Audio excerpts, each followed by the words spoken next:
How to deactivate Instagram account and activate it again. Hi everyone, it's Sophia to assist you today. Without any delay, let's jump right in. First, open Instagram, log into your account, go to your profile, and then click on three lines on top right corner of your screen. Then click on Account Center. In here, you'll find personal details. Click on Personal Details. You'll find this kind of screen pop up. Click on Account Ownership and Control. Then click on Deactivation. Click on your Instagram account ID. After that, select Deactivate Account option and click on Continue. After that, you'll need to add your password and continue.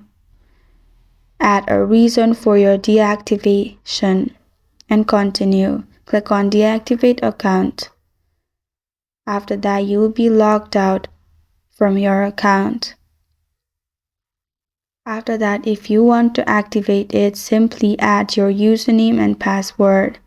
Click on Continue and your account will be activated only within 30 days. And this is how to deactivate Instagram account and activate it again. Thank you for joining me today. If this video helps you out, please leave a like and subscribe for more. Got a question or want to suggest a topic? Comment below. I am Sophia signing off until next time.